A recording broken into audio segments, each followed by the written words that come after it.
Just when I thought I couldn't find my way out, yeah, I searched the God in me to find my way out. I know it can seem way out, but the Creator flows to and through me from way out. I'm talking way out, yeah, yeah, yeah. See, if you believe in the God in you, it's a better place. Creating the force and the power to live a better. Just know that love and joy and peace is one in all of the same space. That you were chosen just like God.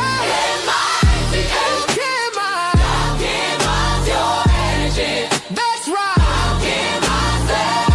Only you can make the change. Shine your energy. Shine so bright from darkness to light. Hey, hey, hey. From darkness to light. Yeah.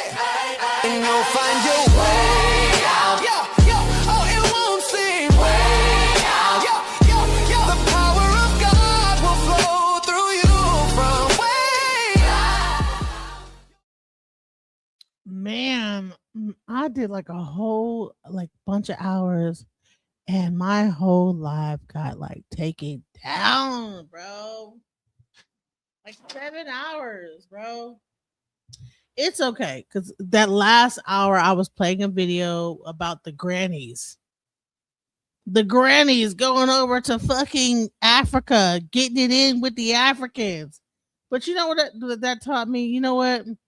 Instead of me like doing like and reacting to videos that have something to do with somebody else, I have enough content on my own channel where I don't need to even I don't need to go anywhere else, right? I don't really need to. I have like 2,300 videos on my own channel, bro. So I'm just like, you know what? Like from now on, I'm just gonna react to my own videos because that was crazy. Because I did so much. I mean, that was 7 hours worth of just, and I'm like, God damn, bro. I mean, I get it. That one video, whatever. But you know, that's bullshit. That's some bullshit. Like that's a lot of time. And then they just took it off because whatever, but it's okay. So let me just say this. I'm going to I'm going to like just start just doing my own stuff. I'm like just focus on like the actual content that I even have on my own channel. I have a lot of content, like 2,000 videos worth of content, and I have been sleeping on my own self, right? So let me see. What do I want to really go into? You know what? What video do I want to choose to discuss? Because now I feel like I have to like get up on here and like make something happen. Because I'm like, dude, this is bullshit. Okay. I'm so pissed. I am pissed. Like I was about to like end it anyway. And here we go. You know what I'm saying? Like, God dang it. Whew. So let me see. There's so many videos. I have so much to talk about on here. It's a lot of stuff. I didn't realize how many videos I have on. It's a lot of videos I have. I could like really like go into. Hey, what's up? No more mainstream. Don't let it discourage. Man, they cut my shit. Like, bro, I say, what the hell? And I was wondering, like, why was it like why did it just seem like it was at zero at all of a sudden? You know what I'm saying? I was like, what's going on? It's all good, because like I said, I have 2,000 videos. And here's the thing is that people don't even understand like the amount of work that it takes to like get to this point. We have 2,000 videos of like just so much information, I don't even know where to begin. Like as I'm looking through my own catalog, it's a lot to like even just to think about what you could actually do a show on. You know what? I'm gonna do a show. I'm gonna do the thing with Brother Oba. Let's see, Brother Oba. Or no, hold on. Let me even think of it, brother.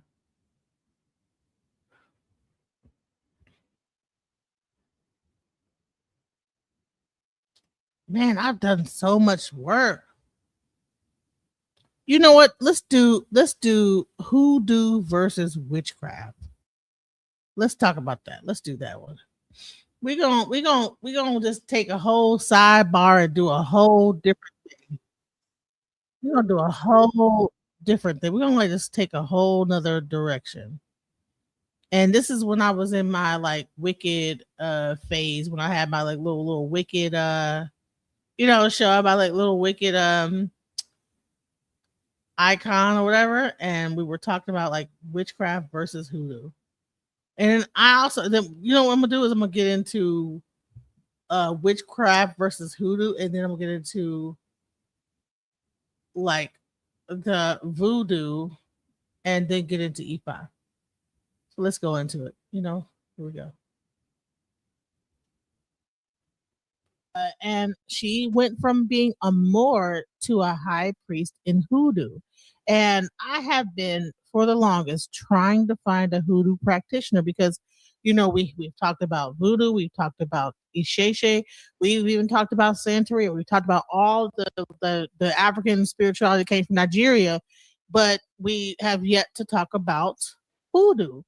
And I hope to like find some Samgomas out here if anyone knows any, but we're gonna really go into every different aspect of African spirituality. But without further ado, I want to bring up Sister Queen Tail.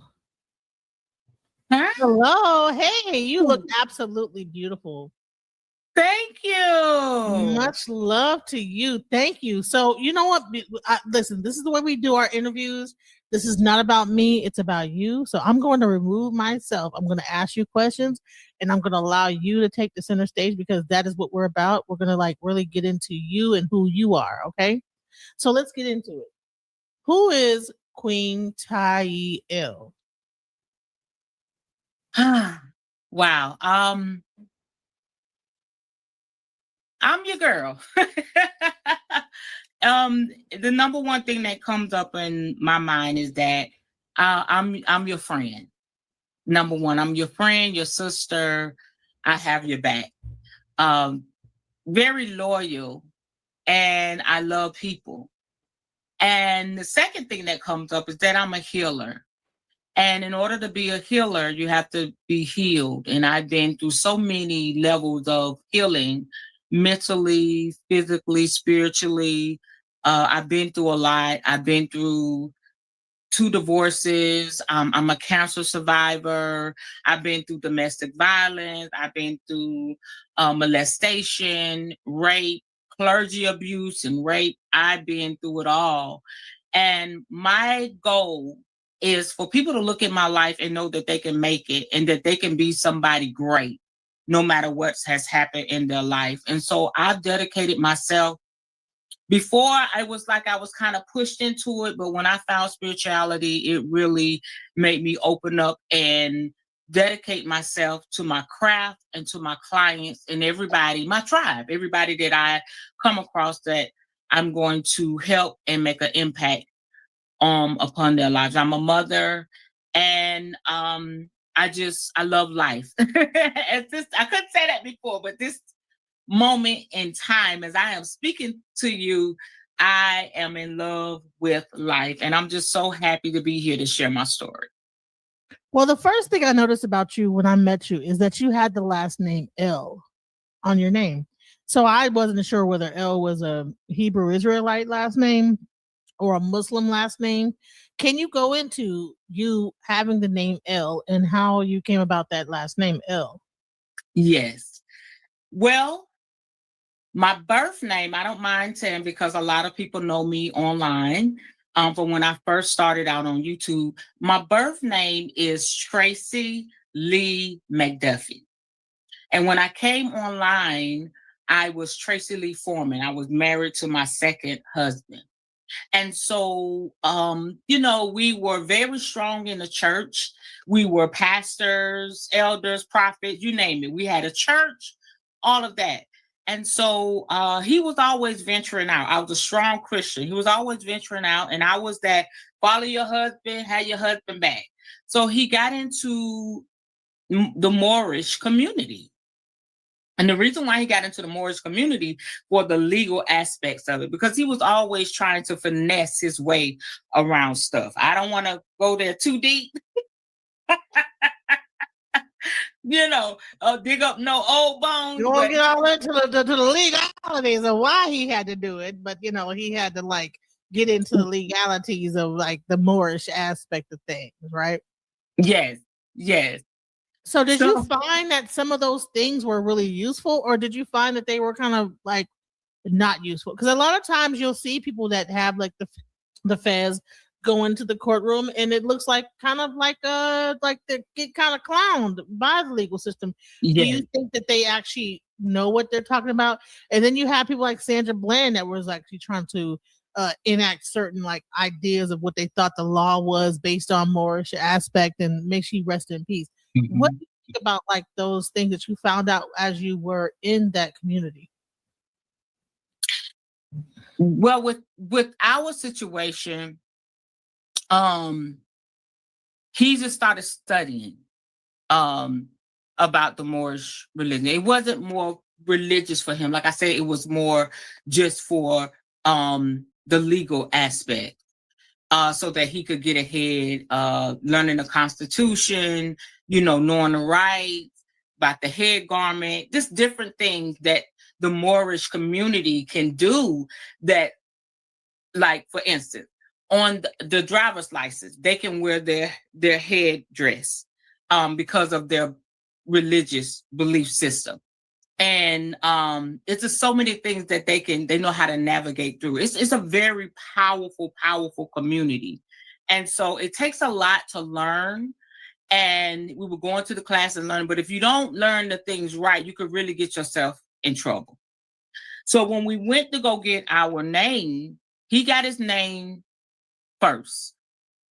And then I came alongside. He picked it out first, but then it was the day came where we had to go to a Moorish brother, go to his home and fill out paperwork to actually change our name. I was freaking terrified. I'm like, I'm a preacher. What the hell am I doing? You know what I'm saying? I don't know what this is about. But so you were a preacher in the Christian church? Yes, in the Christian community.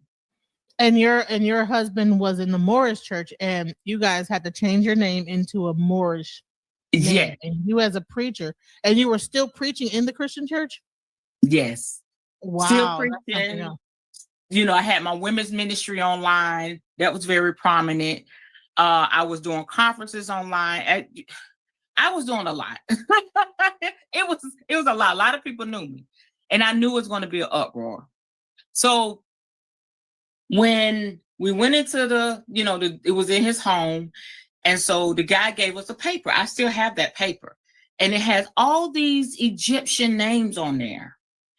In the last name, they said you have to choose El Bay, and it's another name. And I didn't know. I'm like, that sounds familiar. El meaning God. And so they give you the paper and they say, look at the paper and basically pick out a name that you connect with. Again, I was terrified. I prayed. He went right into it. I want this name. This is an Egyptian king, and I want this. And this is a power. And he just got his, because he's my husband at 10 years younger than me. So he had, I'm more mature. I'm in my 30s. He's in his 20s. So you know what that's about. He real young and got all that testosterone going, and I'm sitting there like, oh boy.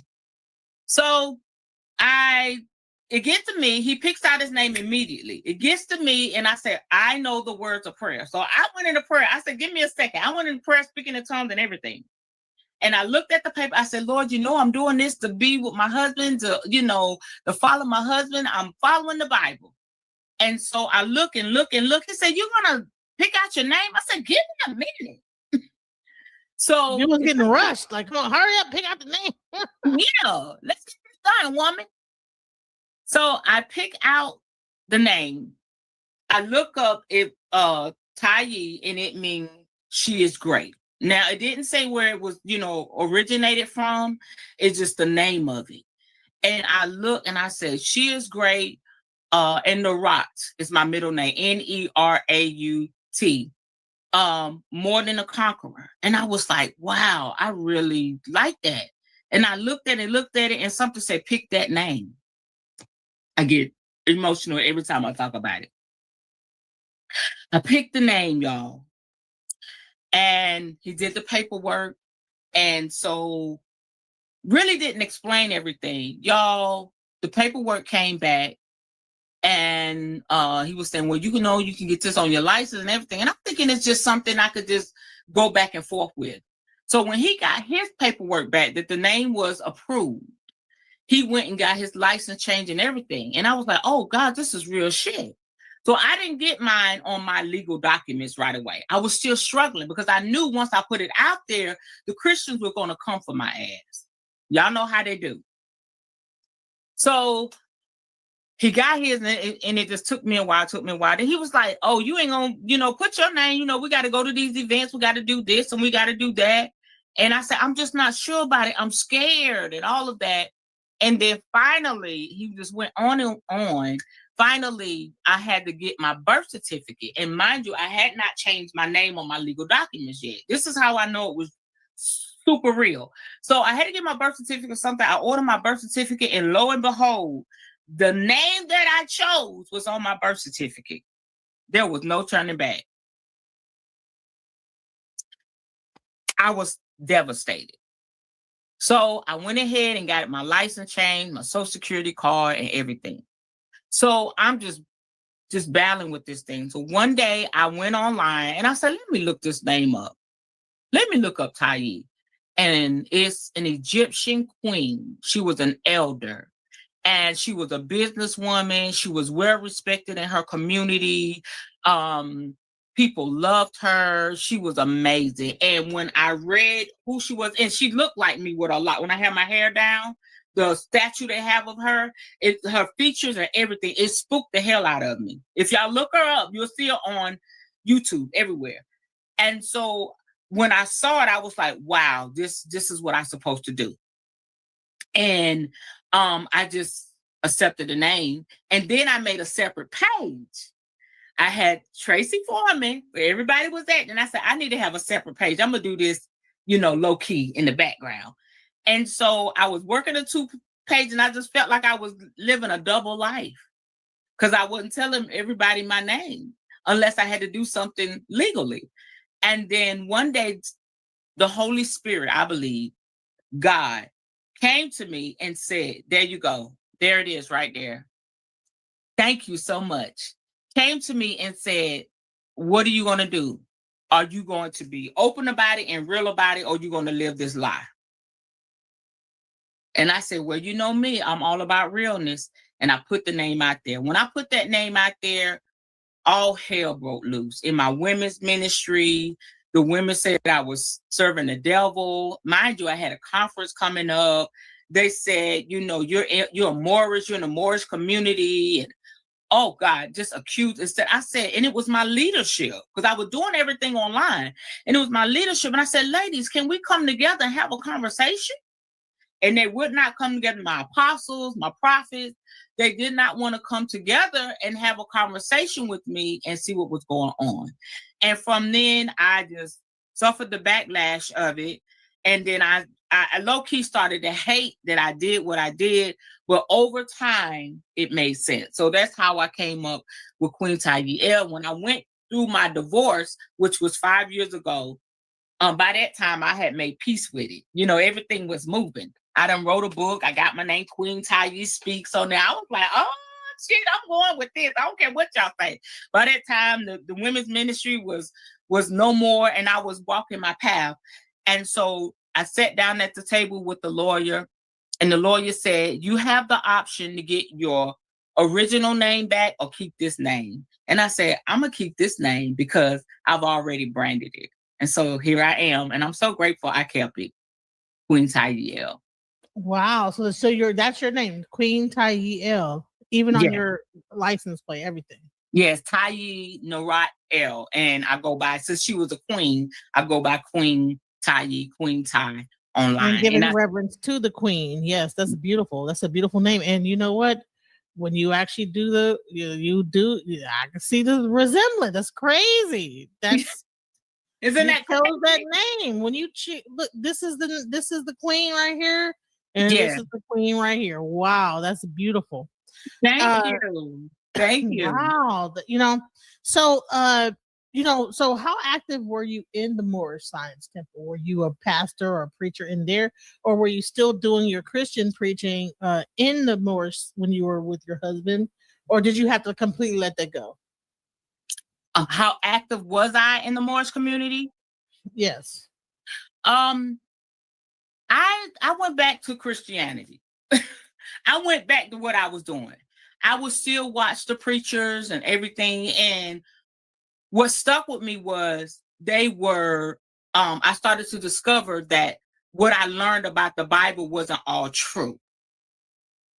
So with that name, you start to draw other Moors. So other Moors started sending me friend requests when I just got rid of Tracy Foreman and just fully was walking in Tyel. Other Moors, started sending friend requests, and that's when I started watching the ministers and everything. And I end up meeting this guy who was a full-blown Moor. He was a teacher and all of that. They call him Grand Sheik and Grand Sheikess. And so he was a Grand Sheik. And so we fell deeply in love. Now, this is after I was divorced, some years later. We fell deeply in love. And he, I told him how it all came about. And I was still on the fence when I met him. And so he ended up meeting my sister, who was Black Power, baby. My next to the oldest sister, she was Black Power. When I changed my name, she was ecstatic. But he was telling her, Tayi is, on the fence. She's still being a Christian and she got this Moorish name. And they had a whole discussion because he was helping her with a food truck. I had referred him to her for help. So they started talking about me. And so my sister told him, if Tayi goes back to what she was as Tracy, the former her, that's a slap in the ancestor's face. Wow. That thing right there just hit me deep. I was mad as hell, but it hit me in my heart. And it stuck with me. Now, mind you, I'm still Christian. Okay. So me and him started dating, and we would have our little special time. We'll go to the hotel. We grown. Go to the hotel. And he was so passionate about it. And it was like, we had that fire and desire, y'all. But he was more passionate about what he believed in, everything. He wanted to teach me. So he would stand up in the hotel. I'm sitting on the bed because he was just so fine to me. So I'm sitting on the bed with my legs crossed, crisscross applesauce, and I'm just mesmerized watching him teach me. He would stand up before our festivities in the middle of the floor of the hotel for 2 hours and teach me what the Moorish believe. He taught me about Constantine. He taught me about the Bible. He taught me about the book. He and after a while, that googly eye turned into like, ooh, it started to get in my spirit. And so I believe that's 2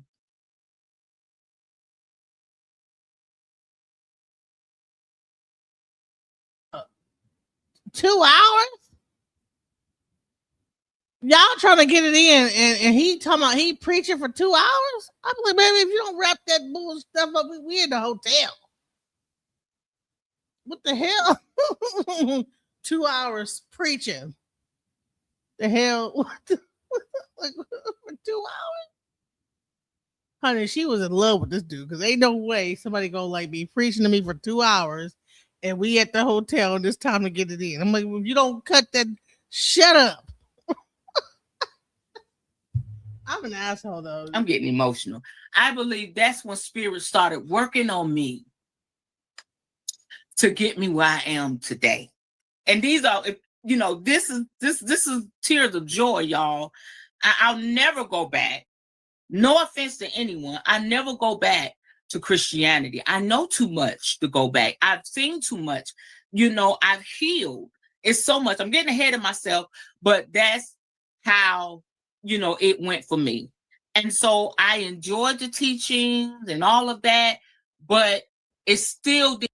Child, honey, 2 hours. 2 hours of talking like that. If you don't shut up, like we at the hotel. Didn't stick with me. It was the parts of, okay, now you really need to check what you believe about the Bible. And so we go on to the next phase. I'm gonna let you ask me another question before I share anything else. So how was it received when you began to leave the church? I mean, was it very traumatic leaving the church, or was it like you made your decision, that's it? Even though you were deeply embedded within the church, I mean, people relied on you within the church, like you were like an elder in the church. Like, how is it to like make that transition from elder in the church to completely leaving the church? I was living in Tip City, Ohio, about 5 years ago. And it was shortly after my divorce. I was going through my divorce. And mind you, I had went up there. I went to Erie, Pennsylvania with my husband. He always wanted more money. Then we ended up in Tip City, Ohio. You may say, what the hell is Tip City? Tip City is 20 minutes away from Dayton, Ohio. Okay. So it's a perfect Caucasian town. It looks like, what was the name of that? Mayberry. Everything was perfect, clean. People had money. You go get help. You could just walk right into the building and get help. A lot of wealthy people. I'm sorry, my child not calling me to get off early. A lot of wealthy people live there, and it wasn't many Black people there.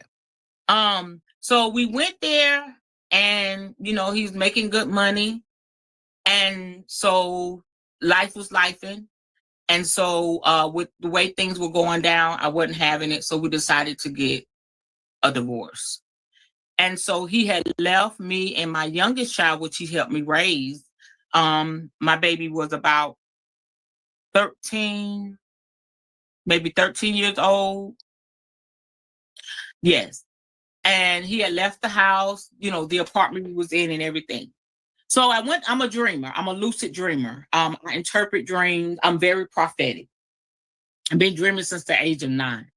So I went to sleep. Yeah. I went to sleep and I had a dream that I was in my mother's hometown, which is Statesville, North Carolina. I was in our hometown on one of the main roads. I think it was Main Street downtown. This road is really wide. And I'm on the sidewalk and there's a Hardee's where I was standing. And I look down the street and I hear this commotion.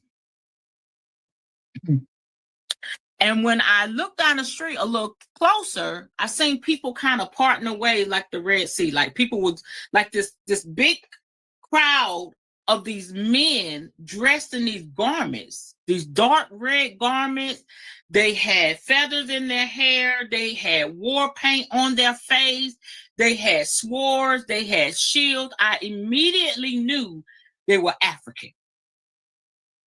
And in my mind, I'm like, why is an African tribe in my mother's hometown walking down the street, you know, parting the Red Sea? And so for some damn reason, I was in a rush. Why didn't I go down another street? Why didn't I just go up the other way? But it was way down the street. But as I started walking, it seemed like I was close to them. Just a few steps, I was close to them. So I could have went around. I mean, it was an army of them, y'all. And they were chanting. I used to could remember what the chant was, but I can't remember it now. But it was, they were chanting. And so I was like, oh, they taking all day. And so I'm 5'3", We're talking about men that's 6'2", 6'3", 6'4". They could have been taller than that. And I'm looking at them and I'm like, I wasn't afraid. So they were marching close together. So I went in to the center of this tribe. And when I got like a few steps in, it got dark because they were so tall. They were tall like trees. And when I got in, I looked up and I said, oh shit. That's when the fear hit me. I was like, I became humble. I'm a very bold, outspoken person, but I became humble. Like, I done fucked up. Like, what am I doing? They're going to get me. So I just kind of walked in and they was looking straight and they were doing this chanting. They were gorgeous, y'all. Those men, oh, you talk about melanin on point, melanin popping. They were absolutely gorgeous. The garments was just, oh God, I've never seen, and the paint was so white. It was just so beautiful on their faces. Their skin was flawless. And when I got in the middle of the tribe, I could feel the chanting just vibrating my body. It was just like, and that's when the fear really hit. So I really just kind of bowed down and I found myself in between two men. I looked to the left. I knew he was important. But when I looked to the right, I knew that was the leader of the tribe. And when I looked to the left, the man to the right, he wouldn't look at me. He just kept walking. When I looked to the left, I knew that was his assistant. I just knew. And he looked down at me and he said, it is you. You are the one. It is you. And I was like, it is me. What y'all about to do? Chop my head off, skin me, throw me in the fire? What? And I said, and then he looked over to the leader and he said, it is she. It is she. And finally, he looked down at me. And man, I could have melted. I could have melted into the ground. The power in his eyes, the presence, it was so intimidating. Oh, Lord, my child keep calling me, y'all. I'm sorry. I'm going to have to text her. It was so intimidating. He looked down at me. He said, I'm going to teach you how to be a Mongol witch. What? And I woke up. A Mongol witch? A Mongol witch. What? I had no clue what that was. I don't know what it is either. That sounds wow. Yeah, they're in the Congo. They're witch doctors. They're healers. There's such thing as a Mongol witch, and you heard that in your dream, and that's a real thing that actually exists. Mm-hmm. Wow. I had no clue. And so when I woke up like I just came from the dead. I said,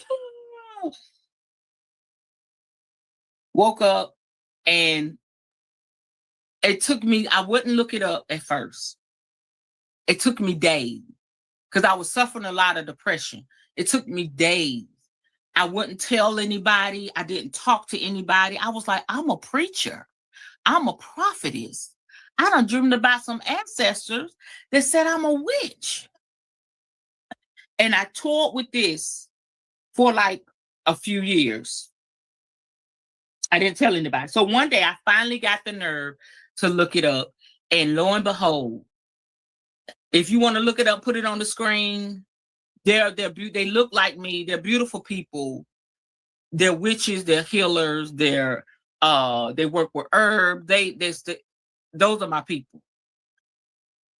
And it blew me out the water.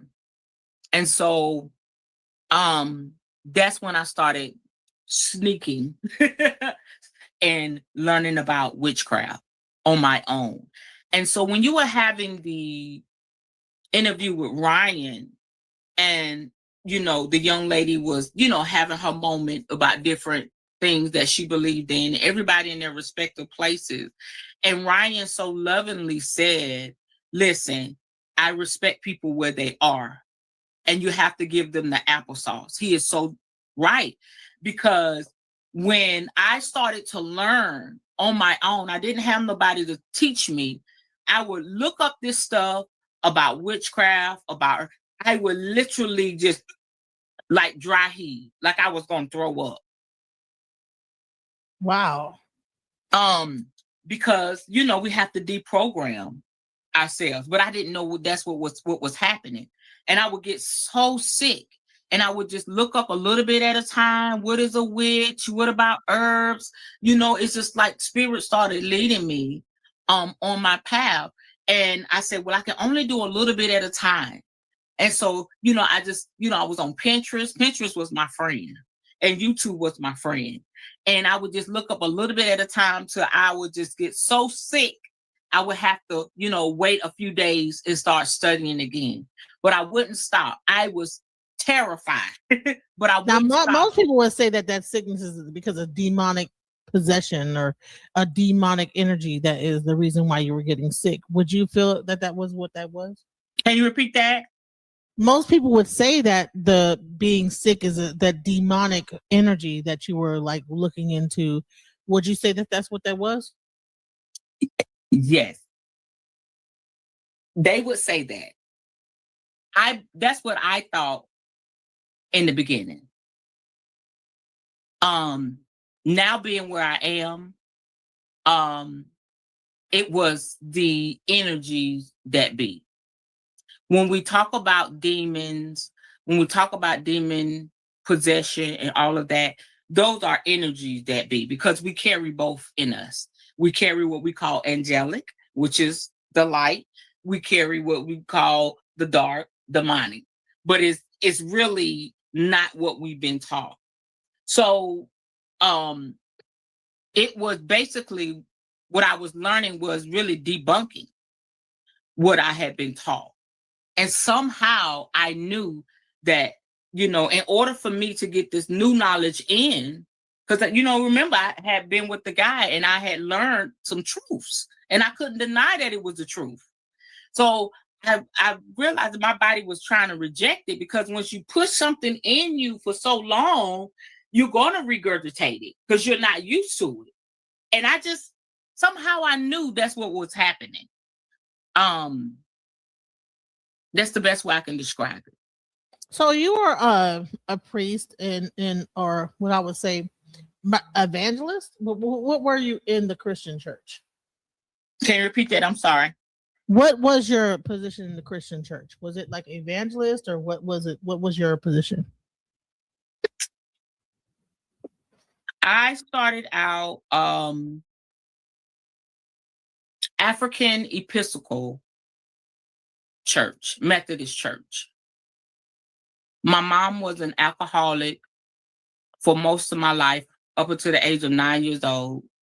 My grandmother took care of us. My mother would go on her drinking binges and abandon us. It was 5 of us, but me and my older brother and my youngest sister caught the last part of it. So my mom had been raised in church, but she went through a lot of horrific things, and that's how she became an alcoholic at the age of 17. Became an alcoholic up until 17 into her late 30s. And so we suffered a lot. So one day she would come to the house, get sober, come to the house and sit us on her lap, me and my younger sister, and just speak life into us. Somehow she knew. So I guess looking at us grow up as young women and stuff, she was like, I got to get my shit together. So at the age of 9, Mama finally got herself together.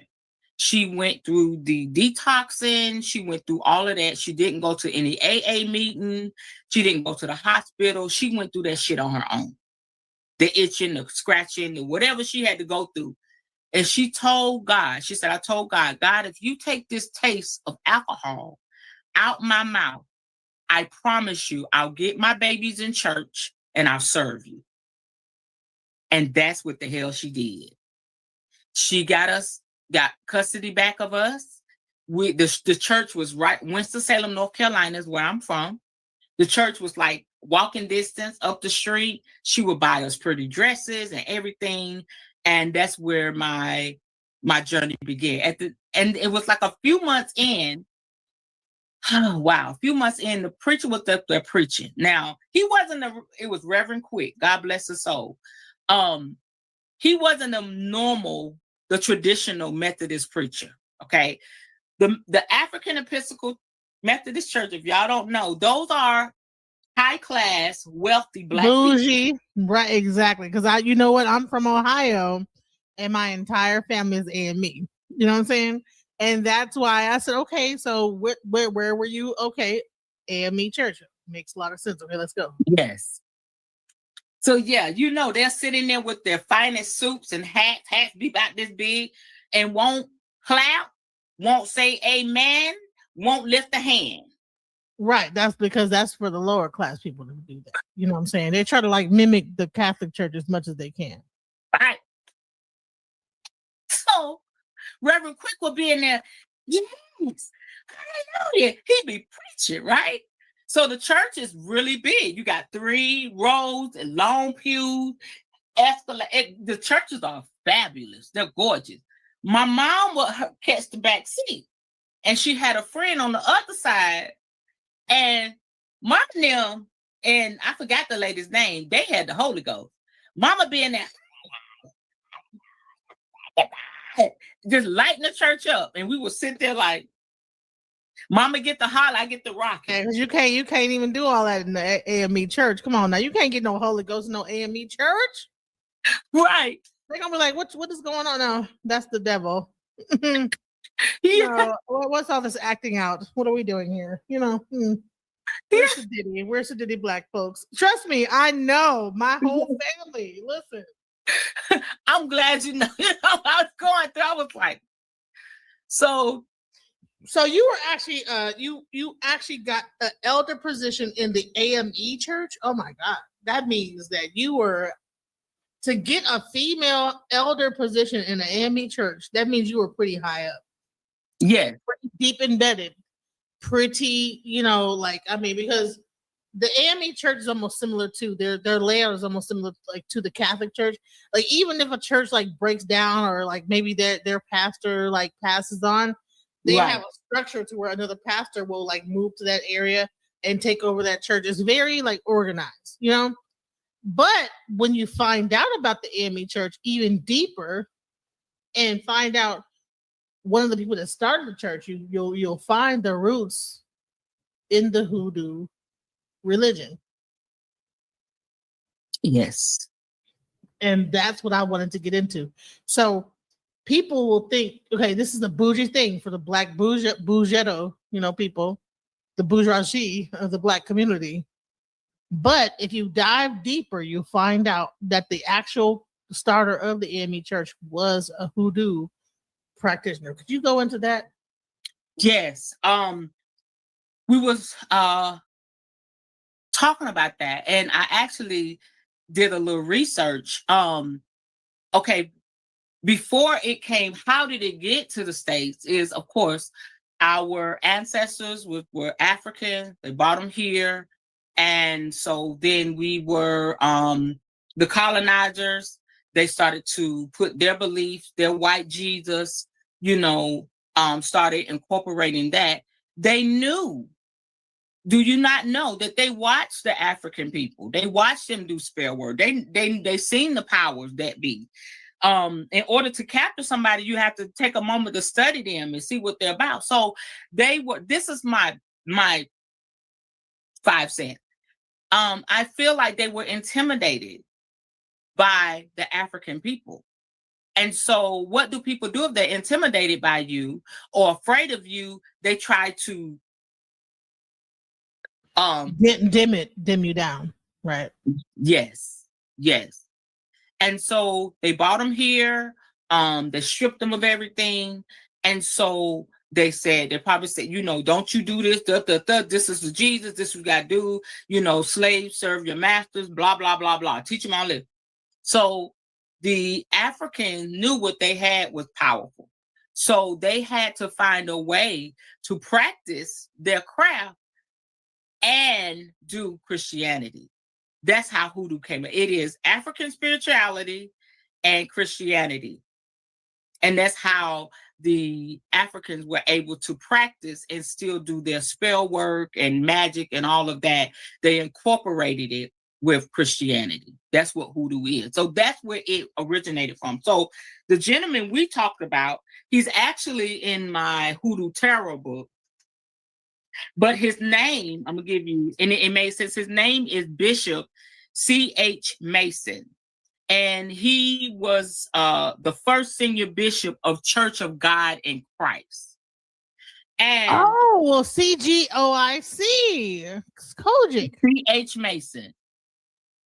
Right. So he started there, but he actually ended up in the AME church too, because I thought it was AME, but no, Kojic makes more sense. That's where you get all like the people that's getting the Holy Ghost. Mm-hmm. That's where you get the people wearing white. That's where you get all like the head wraps and all that stuff. Wow. So was it like, so am I wrong with the AME or was it Kojic? Yeah.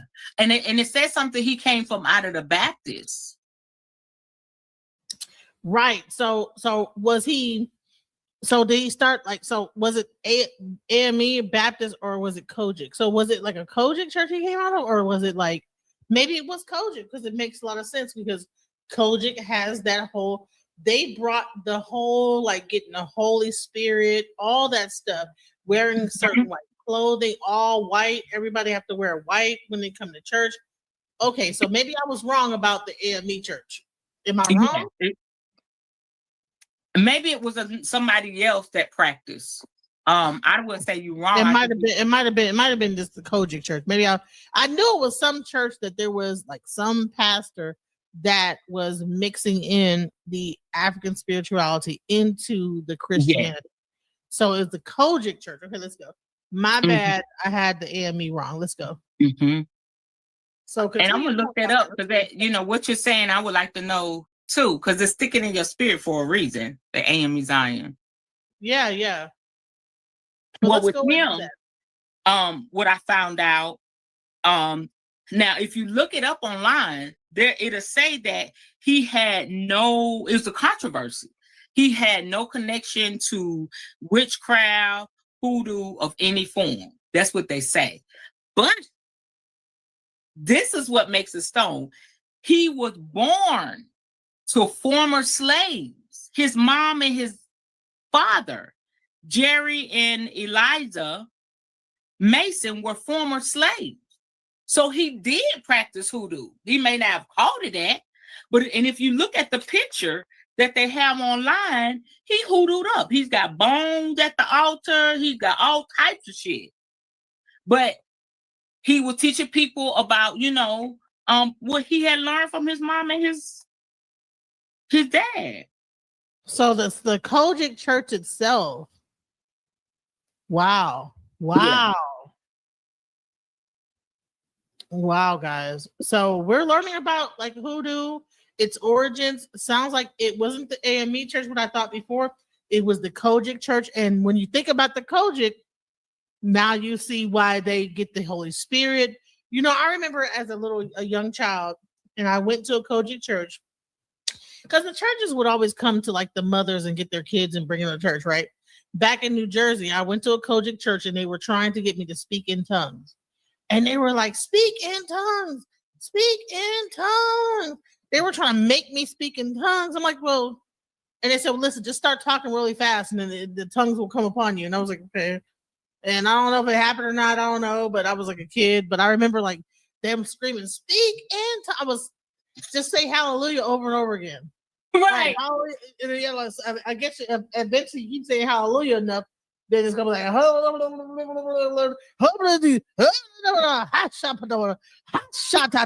whatever it is. You know what I'm saying? So let's go. So you ain't got it yet, baby. Go back down. I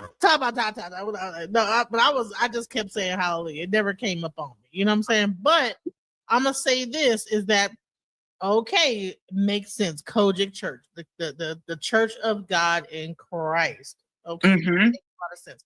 So let's go into that. So hoodoo came from this pastor. Well, it came from Africa. But then he brought it to America through the church. Is that what we're saying? Is that what happened? I think he was like the first to really openly practice. But everybody knew. It's another book that I have. The young lady got it from her grandmother. So I think he was the one that brought it to the Christian community.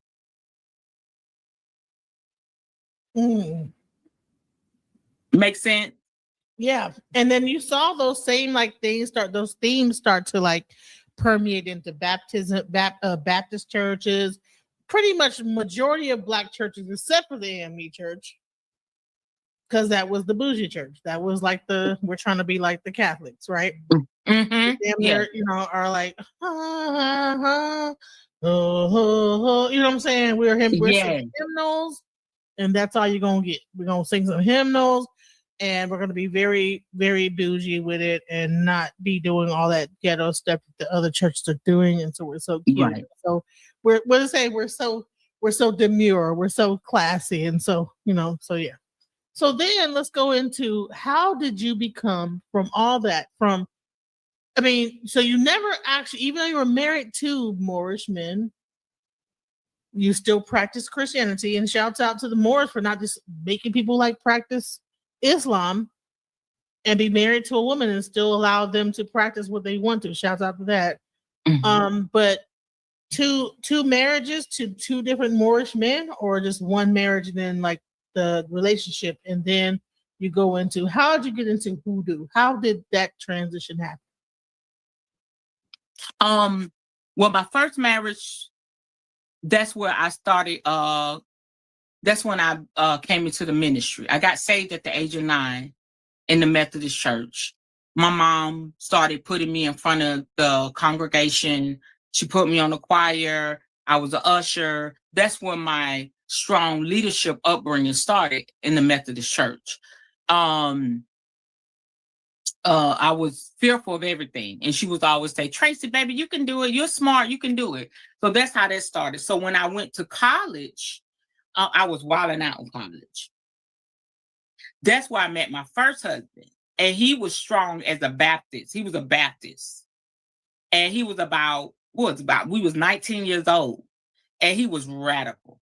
So I was, one of the girls on campus, just doing my thing. Even though I had a strong Christian background, I came there for the shits, you know what I'm saying? But he wanted to be known as, he loved God and everything. So we would go into the chapel and, when we had, choirs or a speaker would come, because I went to Barbara Scotia College, which is Christian based in Concord. So that's where I met my first husband. And he would be in the pulpit stomping, acting like an old Baptist preacher. And I was so and amazed. This is that, ha, and blah, all that. All that. And he was so skinny with a big voice. And I admired him because I wanted to be out like that, serving God. I was a little shy. I was like, oh, he is bold. And everybody called him Rev. And so, lo and behold, out of all those people, I caught Rev I, and he started to notice the lifestyle I was living. And he was like, you need to go to church with me, acting like an old preacher. You need to go to church with me. Why you out here with these boys? Why you out here? Blah, blah, blah, blah, blah. And so that's how me and him connected. And I ended up getting married at 19 years old. And before we got married, I went to his initial sermon. He accepted his calling to the ministry at 19. I accepted my calling to the ministry at 21. And then from there, I escalated from minister, and I was in Church of God in Christ then. That's why I got ordained minister. Then I elevated to evangelist. Then I elevated to prophetess. Then I elevated to apostle. I had my own church. So I've seen all. So you actually had your own church. I had my own church. My members and everything. How did you go from having your own church to leaving all that behind, and then now you're practicing Hoodoo? Like, how does it? We might have a part 2. That is crazy. Like, what? You had your own church, so that's why everybody was like, "What are you doing?" Like, no, you're going Yeah. against the Bible. What are we gonna do? Like, what? Long story short, we're gonna have a part two. I was married, my second husband. We had our church, but my leaders of the church, they were the cause of my church breaking up.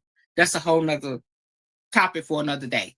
So that hurt me real bad. We stopped pastoring. I was kept doing my ministry online. My women's ministry online was rather big.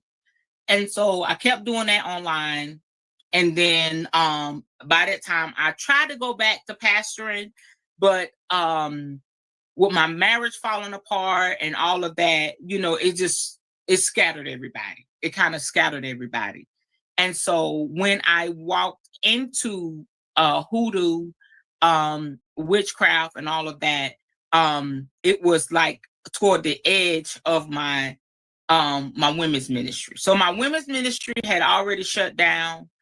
I'm in a place alone by myself. And so that's when I walked totally in. Now, the kicker is, you were asking, how did you go from that? That's how I felt. Like, how the hell am I going to get out here? People know me as a prophet. I had a prayer line, y'all. I had 24-hour prayer lines. People would get on the lines from all over to get prayer, to get prophecy. I was, when I would go into church, they said, "Oh, she a prophet. If she prophesied, you can stick a pin in it." People know me for my gifts. I would lay hands.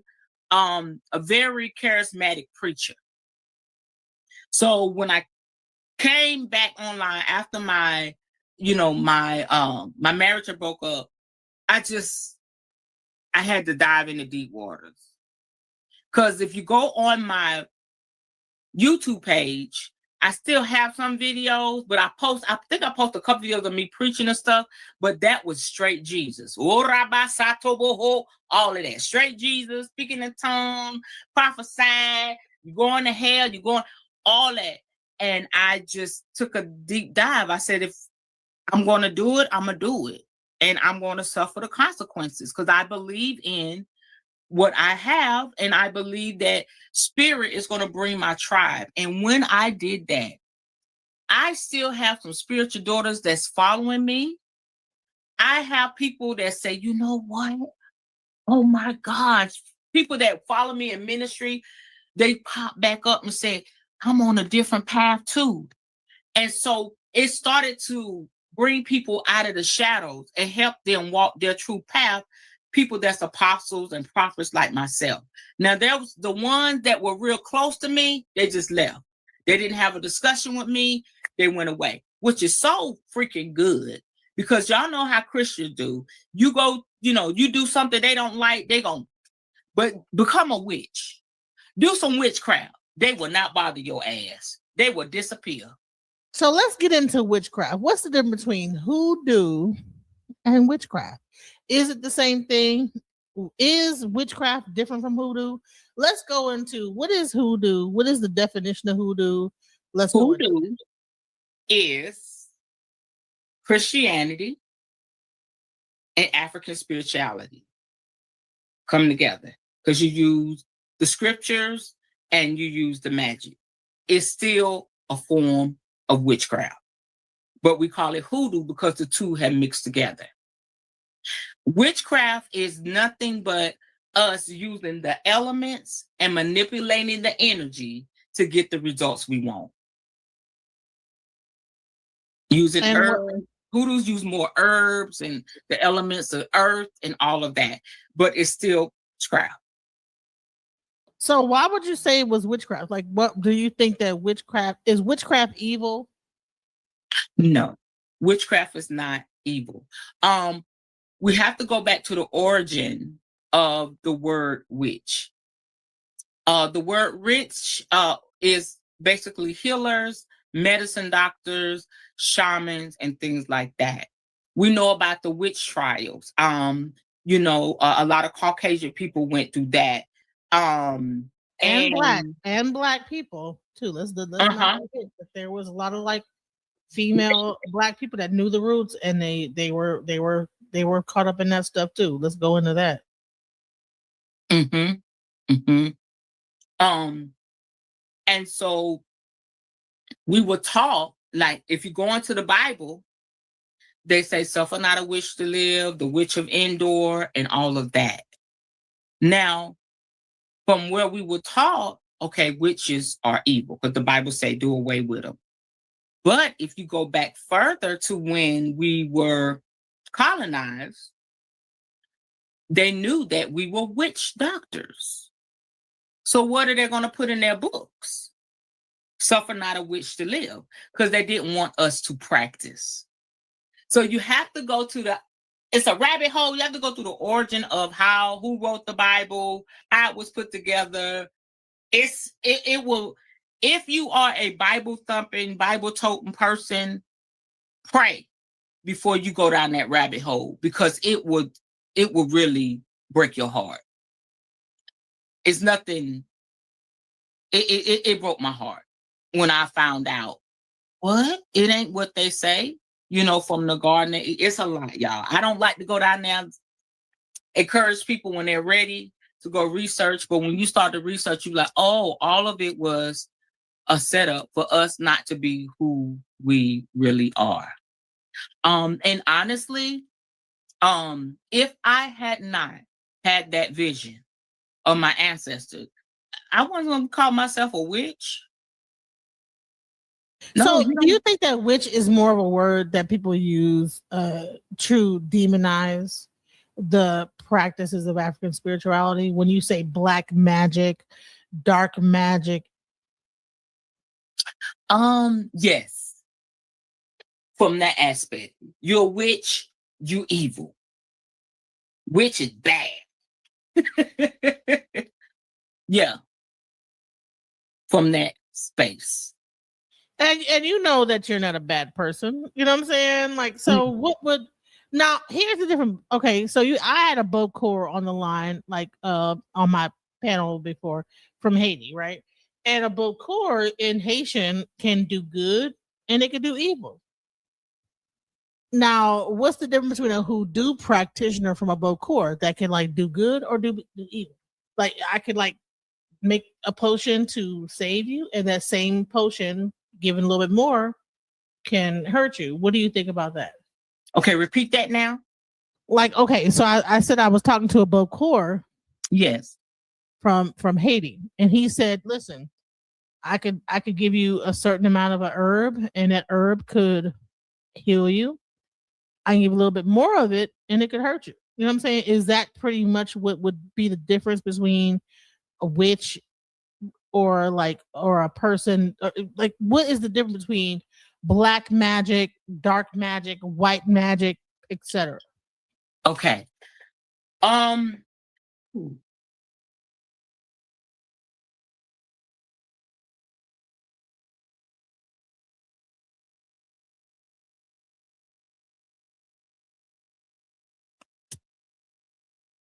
I need to answer this accordingly. Okay. Let me say it from my point of view. When I started out loving light, if I'm gonna be a witch, it's loving light, loving light. But the reality of it is, everything is not love and light. Okay. So we've been taught that, if you go a little further, like if you get past, okay, being a witch is not bad, I'll just be a white witch.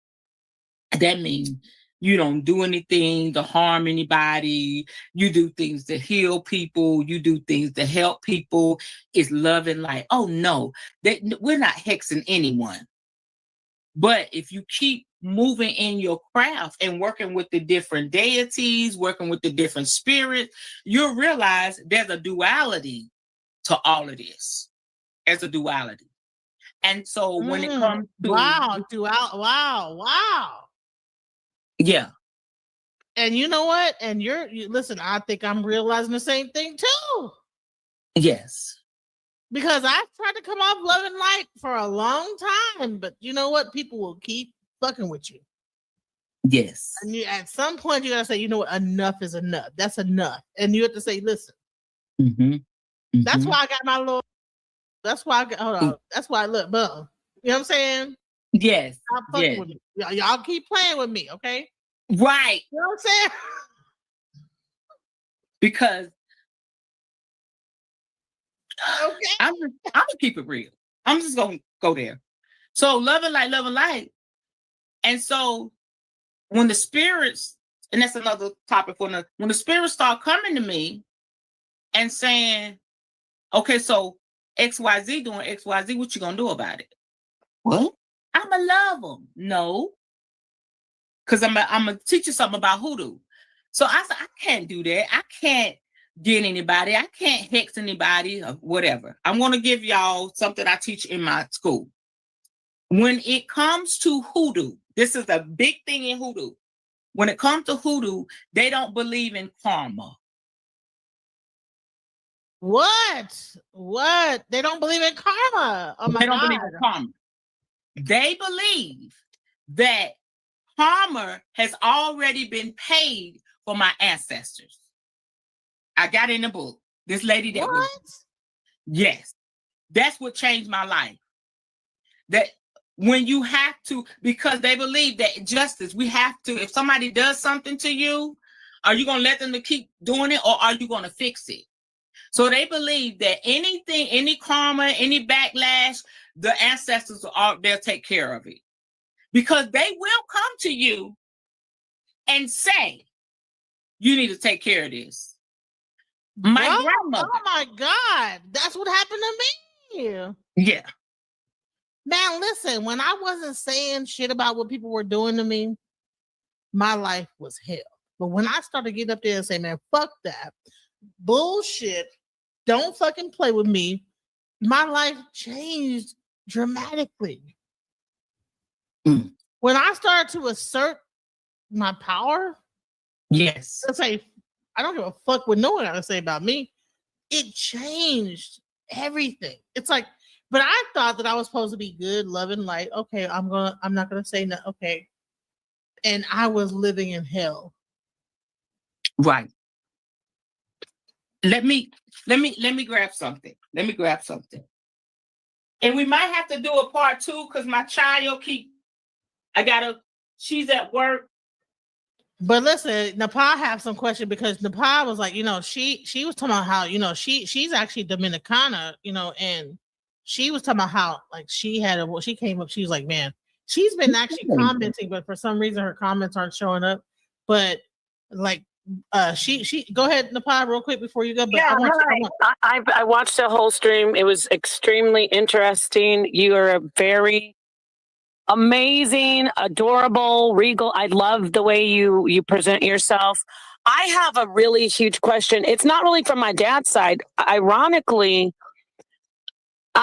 most of the stuff that you talk about, I didn't even know what it was called. Most of the stuff that you talk about is something my mother and my grandmother used to do all the time. Hi. I'm good. I'm on the phone.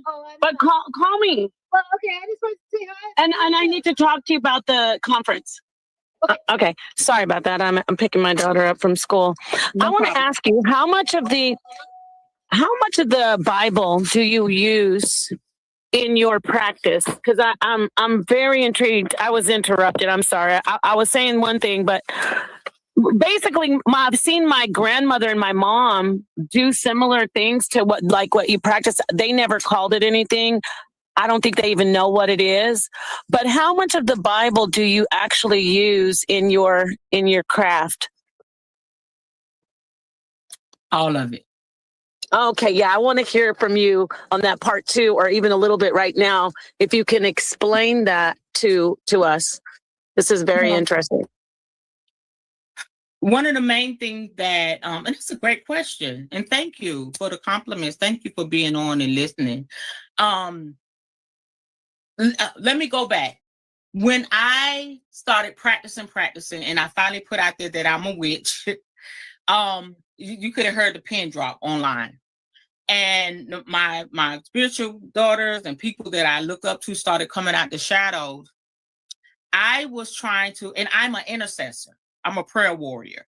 That was one of my gifts in the church. So I didn't know how to navigate. And I'm going somewhere with this. So I will pray and I'd be like, spirit, but I felt out of place. And then it would bubble up in my spirit. I want to speak in tongues. Then it bubbled up in my spirit. I want to decree and declare. And then I would stop it. So I was like, I don't know how to navigate. How am I going to do? This is who I am. This is I will feel the power when I will pray. And then I'm trying to do this. Spirit came to me and said, you don't separate the two. They work hand in hand. It's who you are. And so the Bible, I believe strongly in the Bible. I believe strongly in Jesus because Jesus did some things for me, baby. You understand? Spirit said you incorporate the two. Your craft is your craft. And I tell everybody that talks to me, come my way, it's customizable for your journey. So if you feel like you don't want to use the Bible, don't use it. If you feel like you want to use the Bible and decree and declare some things and some things resonated with you, okay, use it. Because that's where your power is going to come. That's where your faith is, your magic. It's all about energy. If somebody believes in something strong enough, it's going to manifest in their life. I feel that in my head. Just as Jesus, if people believe in Jesus, they call on Jesus, what's going to happen? Jesus going to show up because Jesus was a deity. So don't let anybody. So that's why I get a little attitude. I say, you got to do it this way, that way. No, you do it like you do it. And that's where your power lies. And I knew one of my strong points. I could preach, Revelation, Bible. Why would I separate that? I love it. Thank you so much. I love your energy. I love what you just said. A lot of time people, first off, I want to say I was misunderstood. And I also want to apologize from the last time I came up here. When I said people are going to be like, to the last stream when Ryan was on here, I said, my people are going to be like, oh, they're up there with those devil worshipers. I was not saying devil worshiper for myself thinking that. I was saying like how you think, you know how Christians, I love how you keep on saying, you know how Christians are, and I know exactly what you're talking about. So I want to first apologize to anyone who misunderstood me on the last stream that I came up to Genesis panel. It got a little, the sister got defensive because when I went back and watched it, I could see that she was thinking that I was maybe saying devil worshipers. I've seen this my whole life.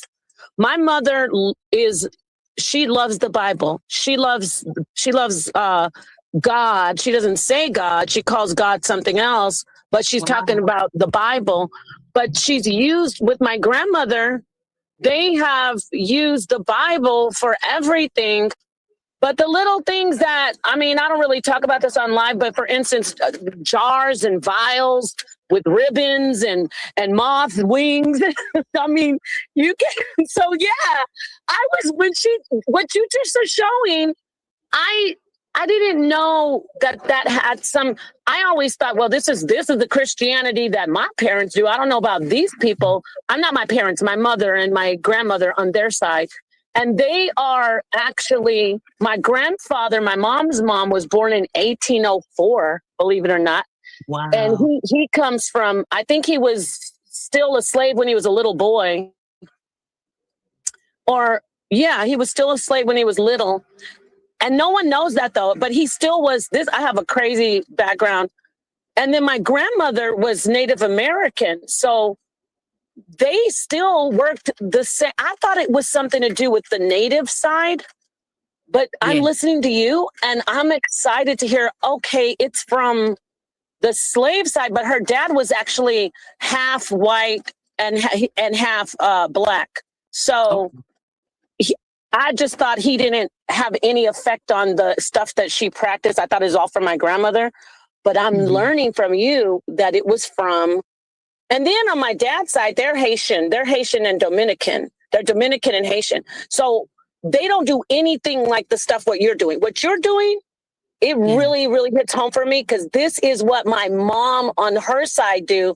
And on the other side, that's more like the Catholic and the Santeria and like the whole, French Creole stuff that I don't really mess with any of that. I don't know anything alike about voodoo or voodoo. Or really the Santeria. A little bit, but not a lot. But the You're calling it hoodoo. I still don't want to say anything. And you know, they're listening to me right now. I know the Hebrew Israelites are listening to me saying, Nepal does witchcraft. I agree with you with that word. That word, which has been stigmatized because of King James with his hatred toward our people, toward people who look like you and me, toward keep going there. Go ahead. Yeah, yeah. King James did all those murders. Let's talk about that. I want to be a part of your part too, because we need to stop talking about burn the witches and burn this. That was us, the people that. But just the word black magic, magic for black people. For black magic. Look, we don't say black isn't bad. For me, I say the darkest minds of the light. That's something beautiful. So anyway, just going on and on because I'm excited. I absolutely love you as a guest. I love because I can connect with you, and you know. Please talk to these Christians and these Hebrew Israelites out here who are trying to say because I'm talking to you, I must be, God's going to kill me. I love how you said that. How you said, they always saying you were like, you're going to hell. You know, one more thing. I used to have, when I was a Bible thumper at one time, and I don't mean I'm not even talking about Hebrew Israelite. I had become like a super Christian at one point in my life. I had friends like you and people who were Buddhists, and I'd be like, I love you so much. I'm so sad you're going to hell. I wish you would stop. You know, that hits home for you, right? Talk to us about that, because we got to stop. This is crazy, but I appreciate you letting me go and go. Thank you, Genesis. Thank you. I'm going to mute up. Yes, awesome. Thank you. That's real. You understand? Go ahead. I want you to go on that. Come on, give it to us. Oh, you want me to what I was gonna read in the book? Well, I want you to go on that, everything, and what you're gonna read in the book, everything you're gonna read. I'm gonna go get click off, but I have to talk to you again too. But I want you to address the people out there who are standing in the Bible and they don't even know. I had somebody comment on my Facebook one day. I said, you know, the Bible is just a book of grimoire, and grimoire is a book of spells. That's what I said.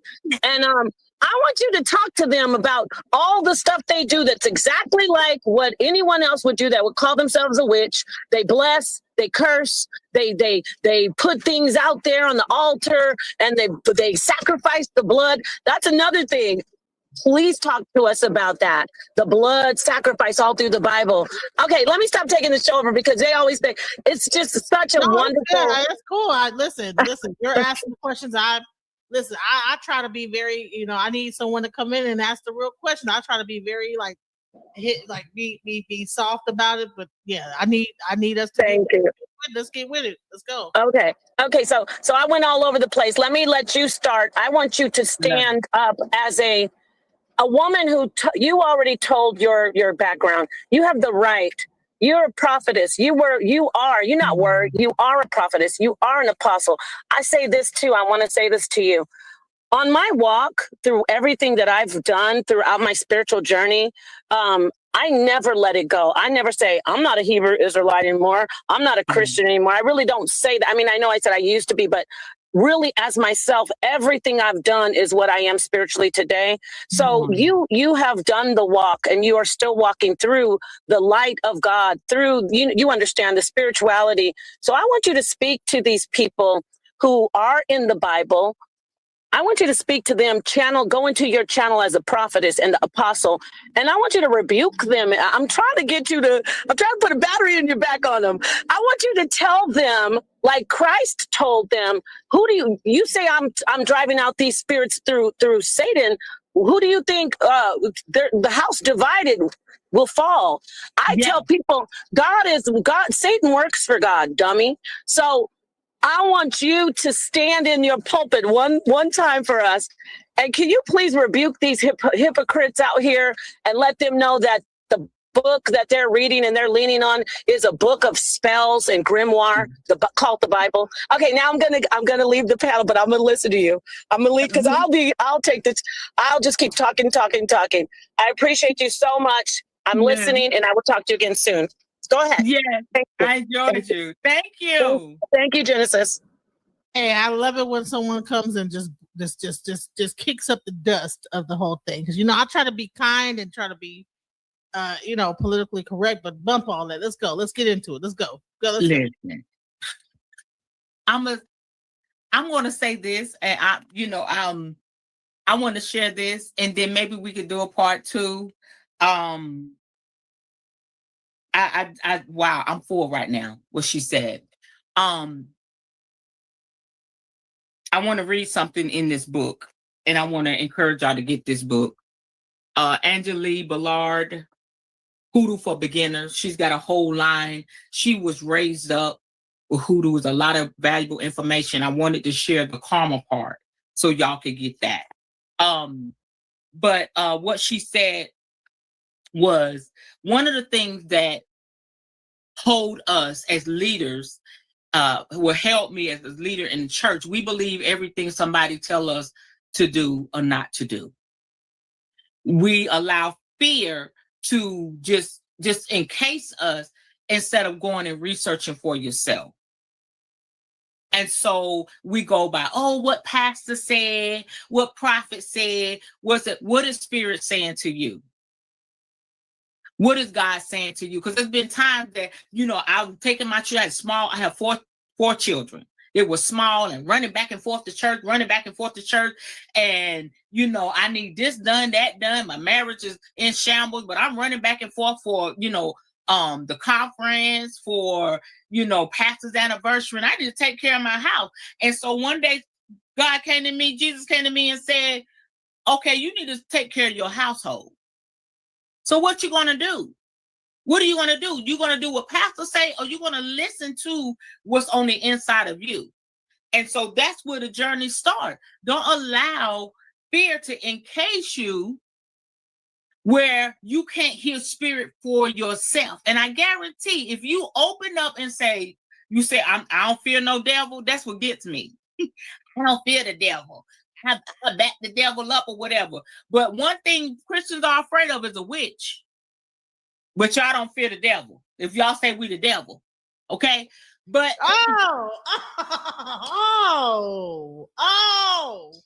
what? Girl. I'm sorry. Okay, I know. The Holy Spirit. Now hold on, man. Yeah. Keep going. I know you gotta go. Yeah. So that will trip me out. I mean, people I stood shoulder to shoulder with, casting out devils, bringing spirits out. All you're doing is conjuring up the spirit to leave and go. So, but that's another teach for another day.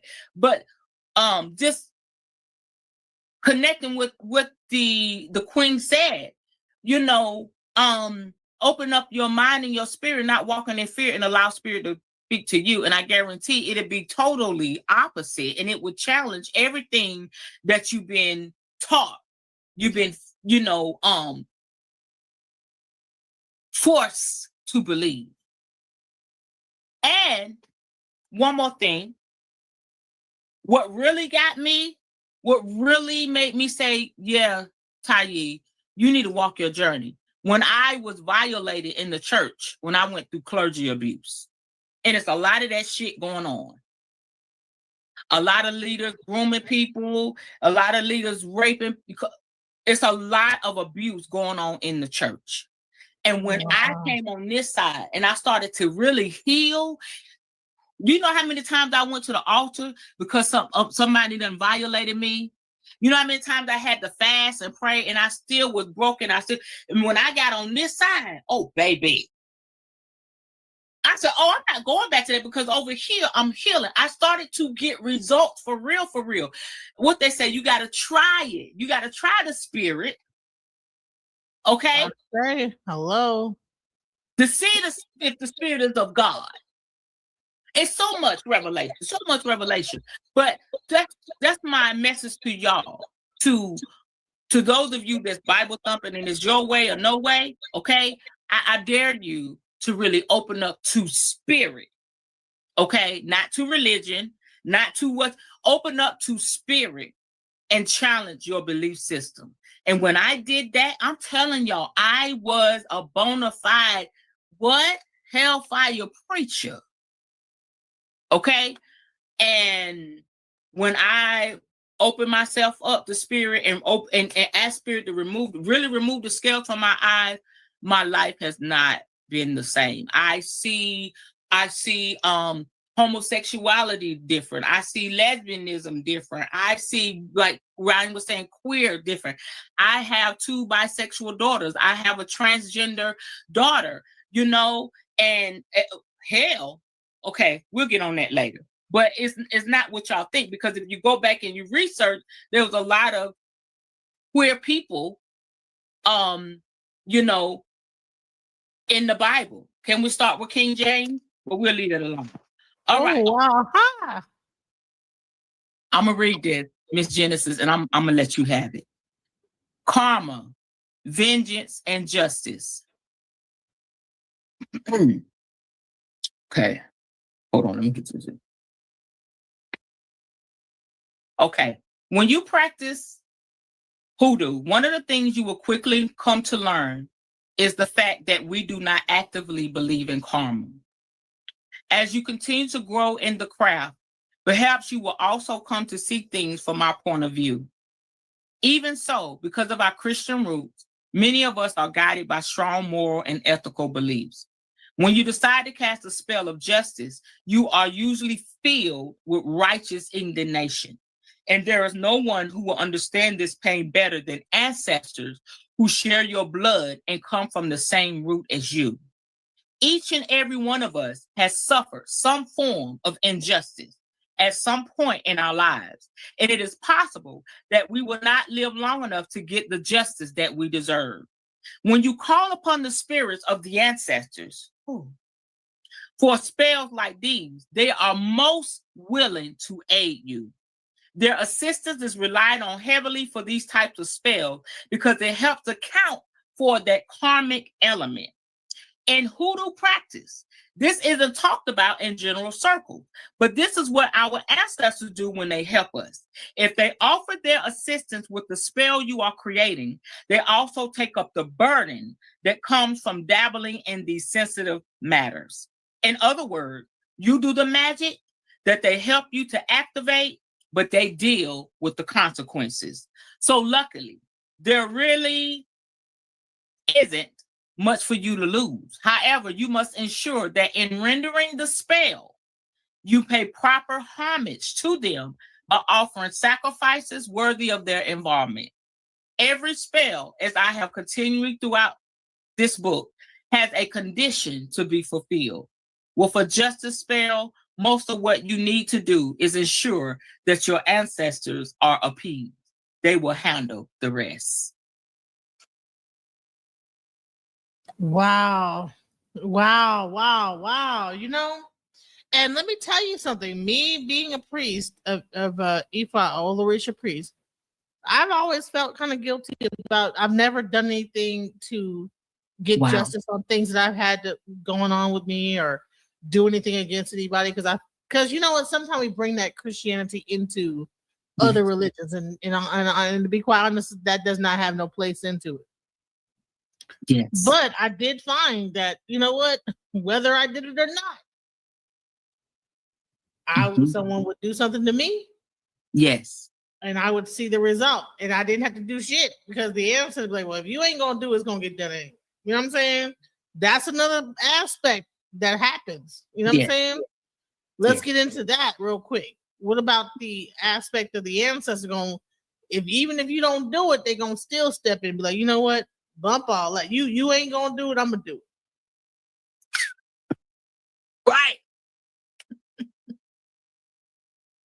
Right. Man, this has been an awesome live, and I appreciate it so much. It's been great. Man, I can't wait. Wait, man, I'm full too, man. I can't wait to bring you back. Man, this is awesome. So let's we're gonna do something again sometime later this week, hopefully, to finish off this live that we did. This is beautiful. Repeat that. I'm sorry, Jensen. I said we're gonna do probably something again. Maybe hopefully at the end of this week we can continue on and finish up what we said today. I know you gotta go get your daughter, so but shouts out to you, shouts out to everything you're doing, and we're gonna get more into the spell work. We're gonna I want to the next time we talk, get into the spell work, talk about why spell work. We're gonna get more deeper into that, okay? Yes. And I hope that you guys are here to see it. Shouts out to Queen Tai L from More to High Priest. She's talked about her journey into this level, and the next conversation we're gonna have is we're gonna really get into the work. You know Oh wow. Okay, I'm seeing the comments. Thank you. I can't wait to hear more. Angela Hawkins. They like, if you won't, I will. Exactly. If you won't, I will. And I had that moment. I'm like, oh my God. I said, listen, I'm not gonna do, but guess what? They will do it. So sometimes you will think somebody did something against you, but really they ain't did nothing. You know what I'm saying? Because the man says ain't nothing to play. When you tap into that energy, yes, ain't nothing you can do. Like, hey, I'm like, hey, listen, you it's justified. Yeah. So, hey, you know what I'm saying? So, right. And that's where you get like, okay, is it good? Is it bad? You know what I'm saying? Hey, right. Here's what it is. You know, I'm gonna say this, and I'm done. When we look at good and evil, what really is good and evil? If you really think about it, I like to use this example.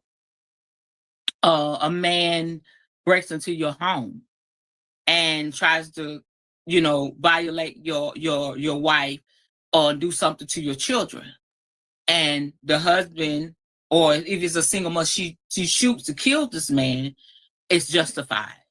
You understand? So, on the other part of that, a man is in the street and he shoots somebody, trying to defend himself, or maybe they did something to a family member. It's not justified. So our view from our perspective places is different of good and evil. Justified or not justified. So, right. Yeah. And when it really comes down to it, is it justified? Like, I mean, if you hurt me and I come against you,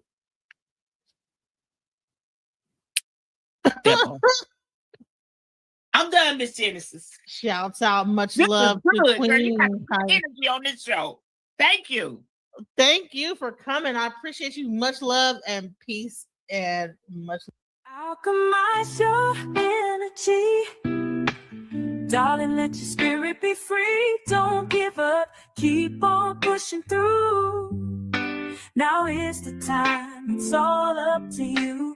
Alchemize your energy, my friend. Let your spirit be free. Don't give up. Keep on pushing through. Now is the time. It's all up to you.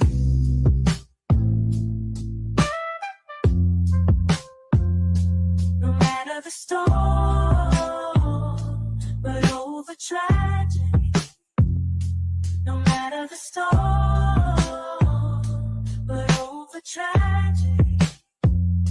No matter the storm, we will always take flight. Keep on pushing through the darkness of night. There's no limit, let's reach for the sky. Shine so bright, from darkness to light.